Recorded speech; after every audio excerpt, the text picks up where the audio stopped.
My name is Catherine, and I'm 35 years old. I'm just an ordinary working wife. My husband, Bob, who is the same age as me, is currently living away for work. One day, I discovered a shocking truth. Bob has been having an affair while away for work. And to make things worse, it seems he even has a child with his mistress. When I confronted him over the phone, this is what he said. What? Who do you think you are, complaining to your husband? If you don't want me to cheat, then make an effort. I'm working my butt off here every day. And what about you? You keep calling me about pointless things every day, bothering me. Compared to you, Emma's the perfect woman. Anyone would choose her over you, especially since she's wealthy, and she's from a well-off family. You and she aren't even on the same level. Then I heard his mistress, who was apparently beside him, mock me as well. Are you Bob's wife, Catherine? Aren't you just an old lady who can't even have kids? How pathetic to blame Bob when he's exhausted from work. You get it, right? You're not needed anymore. Stop clinging to your title as his wife. But then again, without Bob, you can't even survive, can you? Your earnings are laughable. I'll send you some money, so hurry up and sign the divorce papers. I'll send them over, got it? These two are seriously mocking me.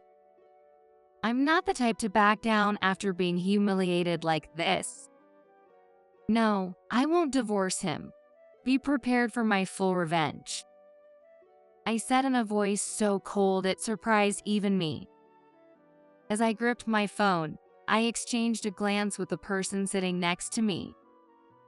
Understood. I will handle it accordingly. What? Bob and his mistress both spoke at the same time over the phone, but I hung up without saying anything more. They probably think my talk of revenge is just me bluffing. Let them underestimate me all they want. My revenge has already begun. Now, let's go back in time a bit. That day, I was at home, relaxing by myself. Bob and I have been married for 6 years, but he's spent about half of that time away on business trips or living away for work. I knew his job involved a lot of travel, and I thought I had accepted that when we got married. Luckily, his parents live nearby, so I would sometimes visit them or they would come over. His parents are kind and would often express disbelief that Bob leaves his wife alone so much, sometimes even getting angry at him for it. I suppose you could call it neglect. We used to exchange messages at least once a day, but then it became once every 3 days, then once a week, once every 2 weeks, and finally, once a month. Bob was clearly annoyed with our interactions. I asked him to at least read my messages since it worried me when he left them unread. He did start reading them, but that was it. With so much time apart, I tried to convince myself it was only natural that his feelings might drift away. Then, out of the blue, a piece of shocking news reached me during those days. Catherine, it's been a while. Have you got a time to talk now? Nancy, it's been so long. Sure, but what's up? It was Nancy, a friend I hadn't heard from in a while, who called me. Nancy and I were close because we lived in the same neighborhood when we were kids. She often looked after me and played with me.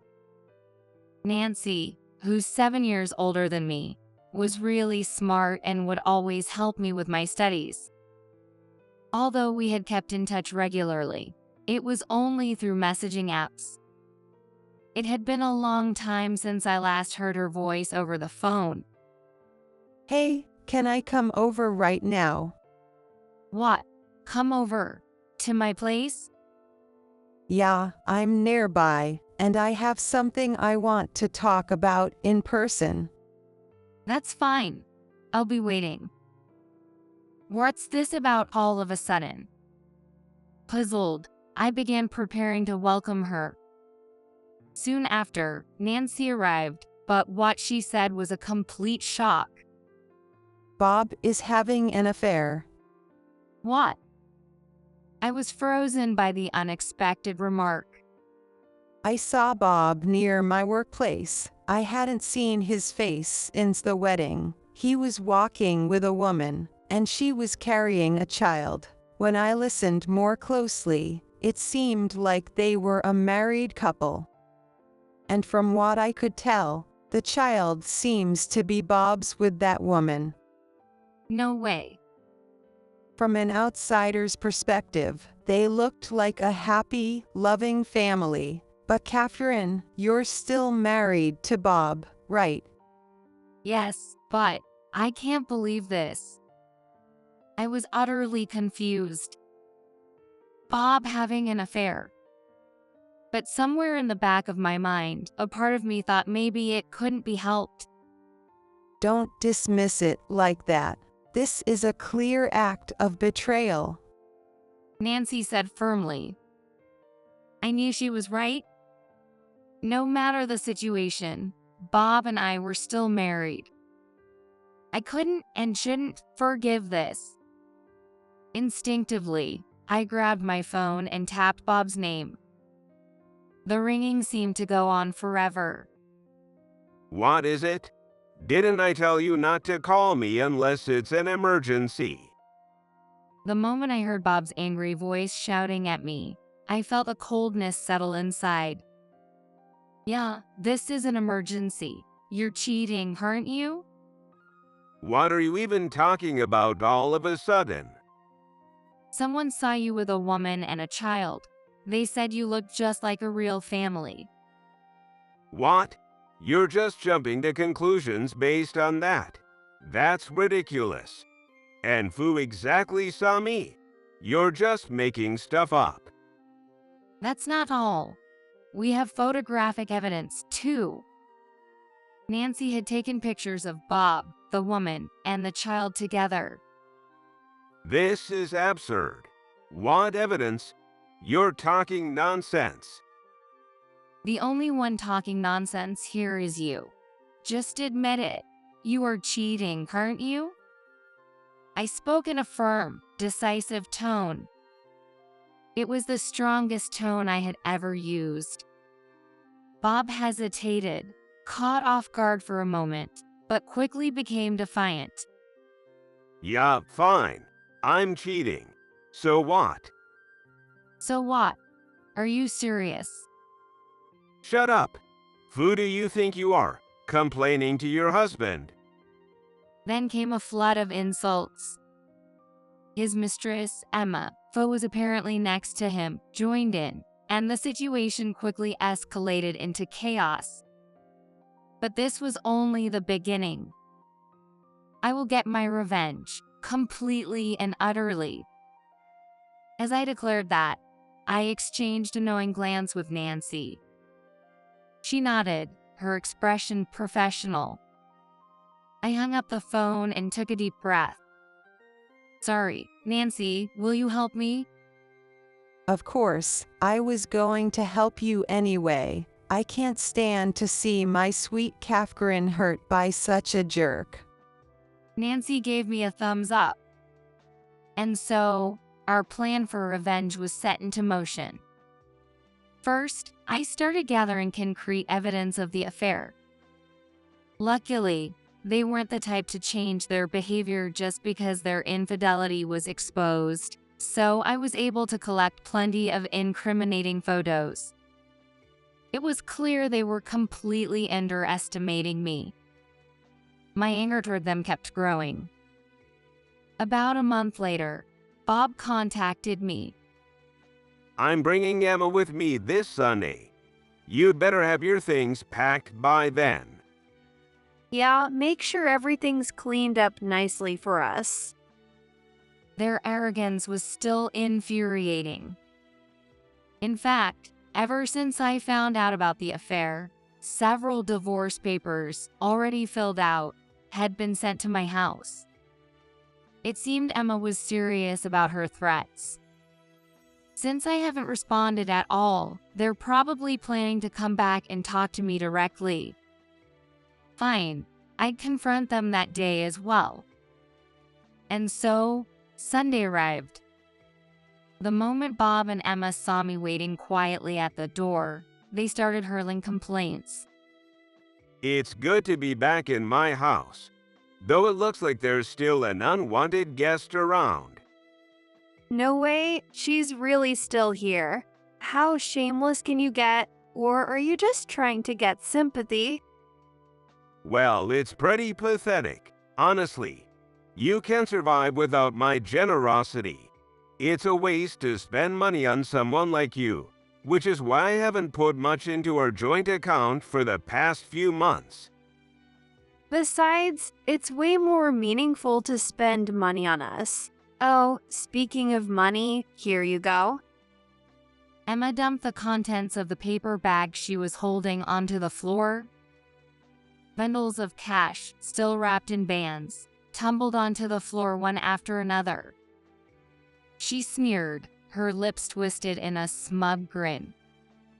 Go ahead, pick them up. Then once you're done, get out of here. I mean, you've already packed, right? Since you were waiting at the door. Besides, we brought the divorce papers, since you've been ignoring them. Why don't you crawl around and pick up the money, and while you're at it, sign the divorce papers, too? We'll stand here and watch, looking down on you the whole time. Emma laughed obnoxiously. I couldn't believe this woman was supposedly from a good family. Her behavior was beyond vulgar and immature. According to my investigation, she was 30 years old. While she might look youthful, her character was rotten to the core. You're right. Now move aside. We can't get into our house with you in the way. Bob shoved me aside and barged into the house. Wait, where's the child? Did they just leave them behind? As I thought this, I heard shocked gasps coming from Bob and Emma in the living room. What the hell is this? There's nothing here. Where's the furniture? Where are the sofa and the TV? What? It's completely empty. It's like someone's about to move out. Both of them glared at me as they stepped into the living room. But I acted as if nothing was wrong. Hey, Catherine. What is this? You did this, didn't you?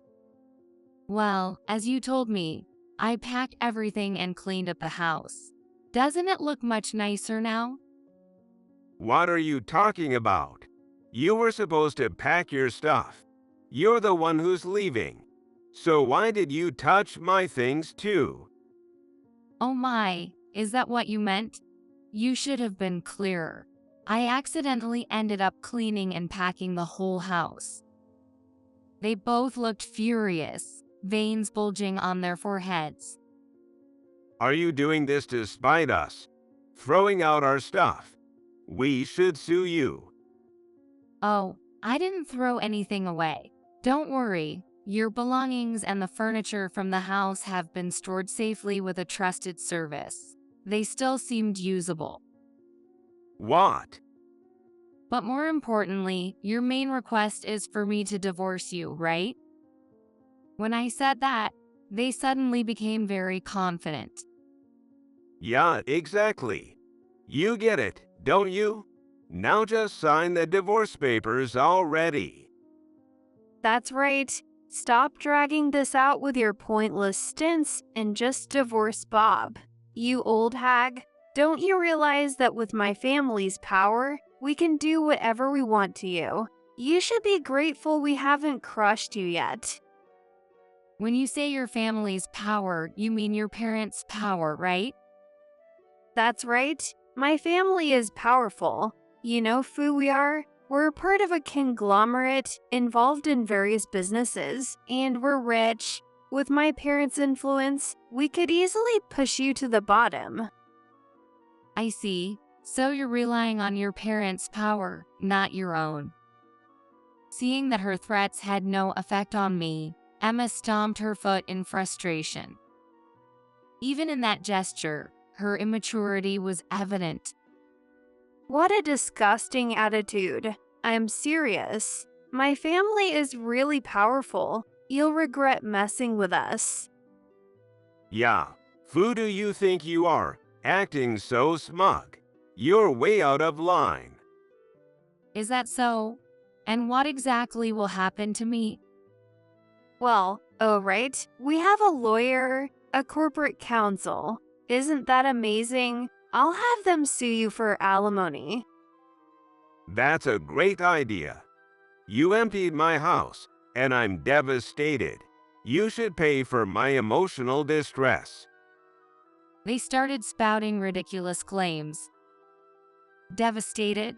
That's my line. I almost felt like crying at the sheer stupidity of these two and my own failure to see through Bob for so long. But I swallowed my tears and opened my mouth to speak. Does the lawyer you're talking about happen to look like this?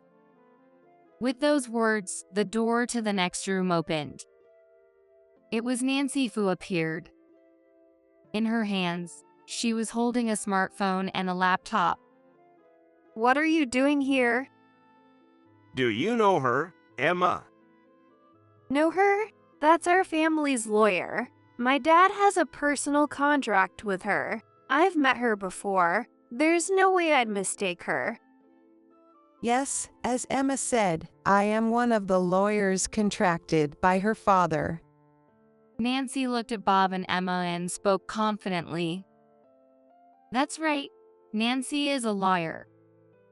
Not just any lawyer. She handles a wide variety of cases. Why would such an important lawyer be with someone like Catherine? Catherine and I have been friends since childhood. In fact, I was the one who first informed her about Bob's affair. Nancy smiled warmly as she looked at Bob. The intensity of her smile left both of them speechless. They had probably never imagined that I was acquainted with a lawyer. Nancy began to speak calmly. How many times have you caused problems like this? Your parents are really disappointed in you. From what I hear, you've been spending all your time at Bob's place, not even informing your family, right? Well, I mean, if they found out, they'd get mad. My parents are scary. Of course they are angry. You've given birth to a child whose father you can't even identify. That goes beyond concern. What do you mean by that? That child is mine and Emma's, right? Isn't that true? Of course. What are you talking about? That's definitely our child. So you're admitting that you've been in an adulterous relationship for years. The child is about 2 years old, right? Meaning you've been betraying Catherine for quite a while. What's your problem? So what if it's too late now? Just because you're a lawyer doesn't mean you can tear us apart. That's not going to happen. At that moment, Nancy opened her laptop and turned the screen toward them. The screen lit up, showing an older man. What? Why is Dad? How? Emma, you're causing trouble for others again. The man, whom Emma called Dad, had a furious expression on his face. This man was Emma's father, Walter, and Nancy's employer. Through the computer and phone, they had heard every word exchanged since the moment they entered the house. Behind Walter, I could see a woman holding a child. Could that be Emma's mother, Sabrina, and the child they claim as theirs? How many times have you caused issues with men? You're old enough to know better, and you still refuse to get a proper job. Enough is enough. Stop relying on us all the time. He's right. It's utterly shameful to have a daughter like you. How many times are you going to disgrace our family's name? Dad, Mom. And on top of that, you left your child behind, all for the sake of being alone with some man. Fine, then don't bother coming home. We'll raise this child ourselves. You can stay with that man for all we care. That's right. It's perfect. You can live however you want, and we can finally rid ourselves of the family's disgrace that you become. What? No, don't say that. I just forgot about the child for a moment. That's all. Forgot? How dare you say that about your own child? If Nancy hadn't let us know this time, you would have gone back to our home pretending nothing happened while you continued to spoil that man. You are disowned. Disowned. Wait, what are you saying? Dad, are you really going to abandon your daughter? Yes, that's exactly what I'm saying. You are no longer part of our family. Don't ever use our family name again, as if you have any right to it. As of today, you are a stranger to us. Disowned by her parents, Emma panicked. And Bob was just as shocked. What? Emma disowned? Does that mean she's no longer a wealthy heiress, but just a regular person? No, no way. That's impossible. My parents would never abandon me. They love me, right, Dad? Mom? Oh, your parents. They left a little while ago. Well, they just ended the video call, actually. The screen of the laptop Nancy was holding had already gone completely dark. The color drained from Emma's face.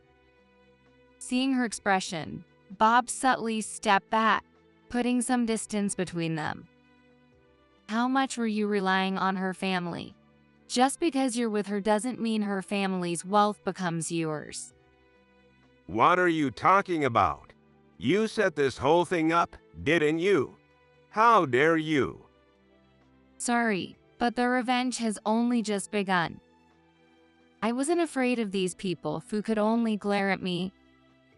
Now, back to the topic. Emma, you've been involved with multiple men, including Bob, haven't you, who's really the father of your child? What? Don't listen to her, Bob.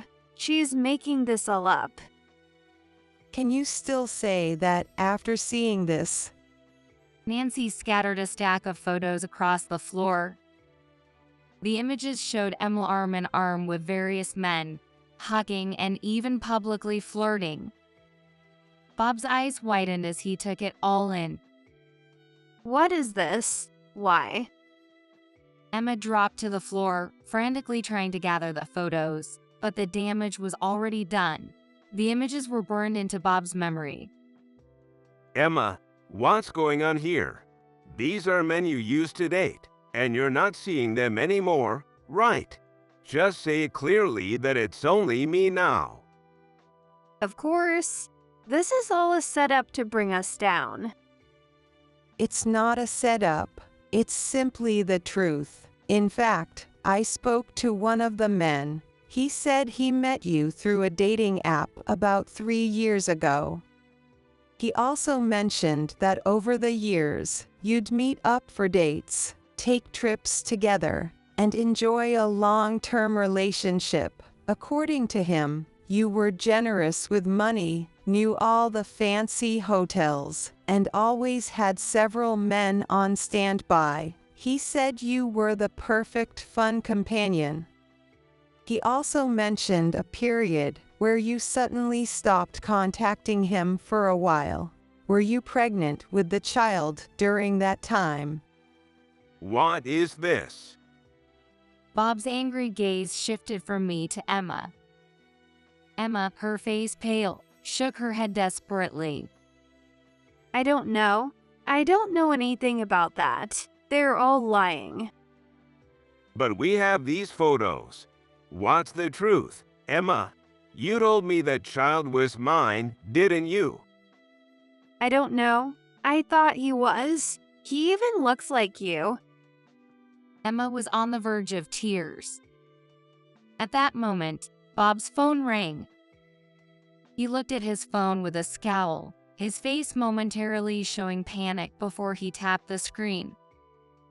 It seemed like he had just received a call. Hello, yes, I can talk now. What? No, this doesn't have anything to do with my work, right? What? No way. I haven't even finished my assignment yet. Yes, I understand. I'm very sorry.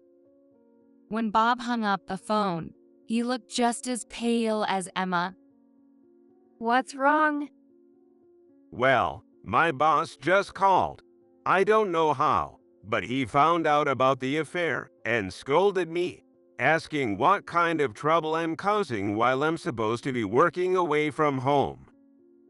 Bob gripped his phone tightly, dazed, but soon turned his angry gaze toward Nancy and me. It was you, wasn't it? You told my boss about the affair. Why would you do that? I wouldn't do something as crude as telling. I simply hinted at the situation and let them make their own inquiries. Nancy smiled elegantly. Bob's face flushed with rage, but seeing that made me feel oddly satisfied. So, Catherine, how do you feel? Are you satisfied now? Yes, I'd say so. It's quite refreshing. These two really are fools. I feel silly for worrying so much about it before. I pulled a signed divorce paper out of my pocket. This was the very document they had been sending me repeatedly, but this time with my signature. I'll grant you your wish and divorce you. However, I'll be expecting alimony from both of you. What? After all this, we should be the ones getting alimony from you. By the way, everything you two have said since entering this house has been recorded. I can increase the alimony for emotional abuse if necessary. So, I suggest you watch what you say, although it's a bit late for that. What? Even though the house may be empty, I've secretly installed cameras. All of Bob and Emma's unbearable insults have already been recorded. I can't pay any alimony. My parents always gave me money, but I don't have any savings. Bob, you pay it for me. What? Don't even think about relying on me just because you've been disowned. I've already spent a fortune on you. I never should have tried to show off. You were the one with the money, not me. If you're not an heiress anymore, then all the time and money I spent on you were a complete waste. Give it back. What? You spent all that money because you loved me, didn't you? So you should be happy to pay my alimony too. As the two of them continued to bicker, Nancy and I watched in silence, unimpressed. It doesn't look like this will be resolved here, but that's fine. If you're unsatisfied, we can always take it to court and settle things there. Court, if it comes to that. For now, I'll file the divorce papers. My revenge ends here. I don't want to stay married to you for one more second. Wait, Catherine, I'm sorry. I can hear you. By the way, about your things and the furniture, they're being kept at your parents' house. I'd recommend picking them up soon, though I wonder how you'll face them after what you've done. Ignoring Bob's apologies, I stepped over the bundles of cash left on the floor and walked out of the house with Nancy. The air outside was refreshingly clear. After that, our divorce was finalized. I demanded the full amount of alimony in one lump sum. When Bob realized that his affair had been exposed at his company, he feared the situation would escalate further. To avoid that, he borrowed money and paid the alimony all at once. As for Emma, her parents were informed of the situation through Nancy, and they apologized to me. Emma, now disowned, had to borrow money from her parents to pay her share of the alimony. It seems the two of them eventually broke up. Bob now works under a cloud of shame as rumors of his infidelity spread throughout the office. To repay his debts, he's even started taking on tough side jobs. As for Emma, I heard she started working at a nightclub, but her habit of getting involved with the wrong men hasn't changed. In fact, I've heard that she's now involved with another married man and is being sued by his wife. I hope they both suffer as much as they deserve. I've moved to a new home and started a fresh chapter in my life. Nancy and I have grown much closer, and we now frequently go out for meals and spend time together. Seeing my great friend help me through this ordeal, I've even started to take an interest in law. Life is just beginning,